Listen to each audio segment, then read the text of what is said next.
किसी शहर के रेलवे स्टेशन पर एक भिखारी रहता था।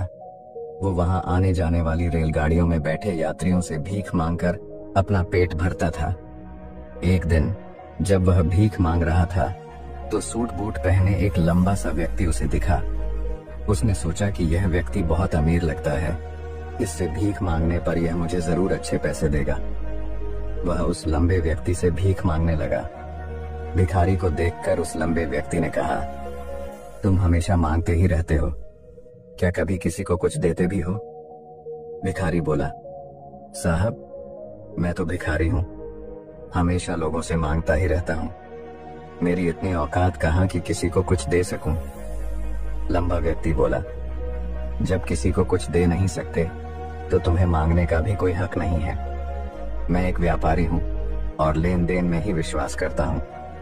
अगर तुम्हारे पास मुझे कुछ देने को हो तभी मैं तुम्हें बदले में कुछ दे सकता हूं। इतना कहने के बाद वह लंबा आदमी ट्रेन में बैठकर चला गया। इधर भिखारी उसकी कही गई बात के बारे में सोचने लगा। उस लंबे व्यक्ति के द्वारा कही गई बात उस भिखारी के दिल में उतर गई। वह सोचने लगा कि शायद मुझे भीख में अधिक पैसा इसीलिए नहीं मिलता क्योंकि मैं उसके बदले में किसी को कुछ दे नहीं पाता हूँ। लेकिन मैं तो भिखारी हूँ, किसी को कुछ देने लायक भी नहीं हूँ। लेकिन कब तक मैं लोगों को बिना कुछ दिए केवल मांगता ही रहूंगा। बहुत सोचने के बाद उस भिखारी ने निर्णय किया कि जो भी व्यक्ति उसे भीख देगा उसके बदले में वह भी उस व्यक्ति को कुछ जरूर देगा। लेकिन अब उसके दिमाग में यह प्रश्न चल रहा था कि वह खुद भिखारी है तो भीख के बदले में वह दूसरों को क्या दे सकता है। इस बात को सोचते हुए 2 दिन हो गए, लेकिन उसे अपने प्रश्न का कोई उत्तर नहीं मिला था। तीसरे दिन जब वह स्टेशन के पास बैठा हुआ था तभी उसकी नजर कुछ फूलों पर पड़ी जो स्टेशन के आसपास के पौधों पर खिल रहे थे। उसने सोचा, क्यों ना मैं लोगों को भीख के बदले कुछ फूल दे दिया करूं। उसको अपना यह विचार अच्छा लगा और उसने वहां से कुछ फूल तोड़ लिए। अब वह ट्रेन में भीख मांगने पहुंचा। अब जब भी कोई उसे भीख देता तो उसके बदले में वह भीख देने वाले को कुछ फूल दे देता। उन फूलों को लोग खुश होकर अपने पास रख लेते थे। अब भिखारी रोज फूल तोड़ता और भीख के बदले में उन फूलों को लोगों में बांट देता था। कुछ ही दिनों में उसने महसूस किया कि अब उसे बहुत अधिक लोग भीख देने लगे हैं। वह स्टेशन के पास के सभी फूलों को तोड़ लाता था। जब तक उसके पास फूल रहते थे तब तक उसे बहुत से लोग भीख देते थे, लेकिन जब फूल बांटते बांटते खत्म हो जाते तो उसे भीख भी नहीं मिलती थी। अब रोज ऐसा ही चलता रहा। एक दिन जब वह भीख मांग रहा था तो उसने देखा कि वही लंबा व्यक्ति ट्रेन में बैठा है, जिसकी वजह से उसे भीख के बदले फूल देने की प्रेरणा मिली थी। वह तुरंत उस व्यक्ति के पास पहुंच गया और भीख मांगते हुए बोला, आज मेरे पास आपको देने के लिए कुछ फूल हैं।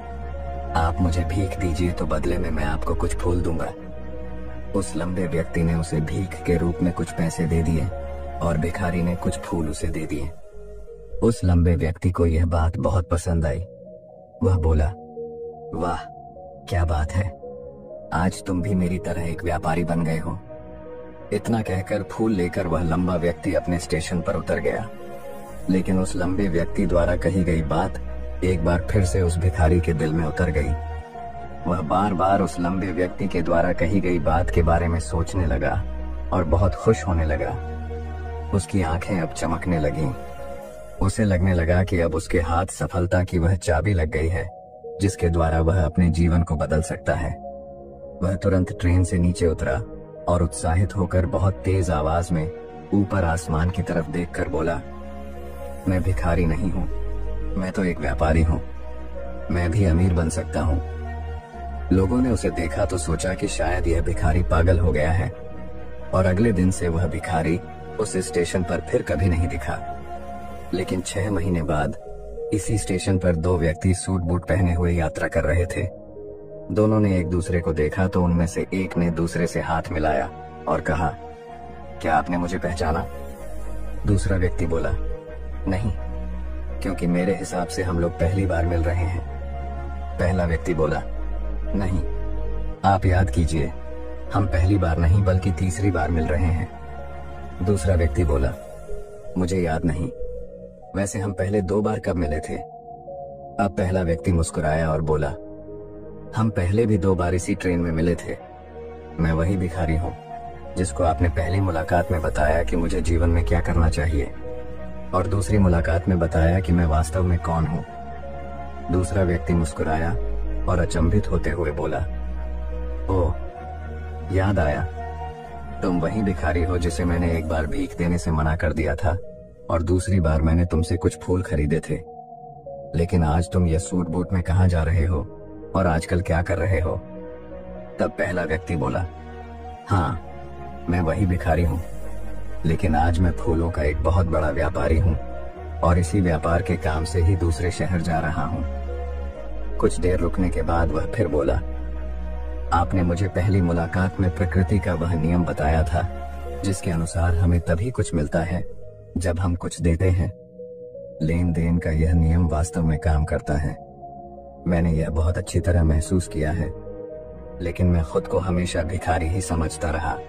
इससे ऊपर उठकर मैंने कभी सोचा ही नहीं। और जब आपसे मेरी दूसरी मुलाकात हुई तब आपने मुझे बताया कि मैं एक व्यापारी बन चुका हूँ। अब मैं समझ चुका था कि मैं वास्तव में एक भिखारी नहीं बल्कि व्यापारी बन चुका हूँ। मैंने समझ लिया था कि लोग मुझे इतनी भीख क्यों दे रहे हैं, क्योंकि वह मुझे भीख नहीं दे रहे थे बल्कि उन फूलों का मूल्य चुका रहे थे। सभी लोग मेरे फूल खरीद रहे थे क्योंकि इससे सस्ते फूल उन्हें कहाँ मिलते। मैं लोगों की नजरों में एक छोटा व्यापारी था, लेकिन मैं अपनी नजरों में एक भिखारी ही था। आपके बताने पर मुझे समझ आ गया कि मैं एक छोटा व्यापारी हूँ।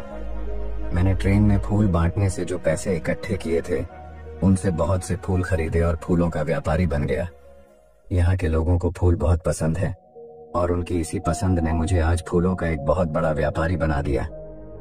दोनों व्यापारी अब खुश थे और स्टेशन आने पर साथ उतरे और अपने अपने व्यापार की बात करते हुए आगे बढ़ गए। दोस्तों, इस कहानी से हमें बहुत कुछ सीखने को मिलता है। कहानी में लंबा व्यापारी गिव एंड टेक के नियम को बहुत अच्छी तरह जानता था। दुनिया के सभी बड़े व्यापारी इसी जीवन के नियम का उपयोग करके सफल हुए हैं। इस फॉर्मूले को उसने भिखारी को भी बताया।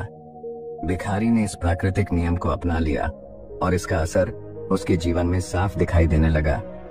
उसने अपनी सोच बदली और उसकी जिंदगी बदल गई। यह कहानी हमें बताती है कि हम यदि अपनी सोच बदल लें तो कुछ भी हासिल किया जा सकता है। यदि हम खुद को छोटा समझते रहेंगे तो हम हमेशा छोटे ही बने रहेंगे। बड़ा बनने के लिए हमें अपनी सोच को बदलना होगा और खुद के बारे में बड़ा सोचना होगा। कहानी का सार यह है कि सफलता आपकी सोच में छुपी होती है। खुद का आत्मसम्मान जगाइए, अपनी सोच को बड़ा बनाइए और देखिए कैसे आप सफलता के शिखर पर पहुंच जाते हैं।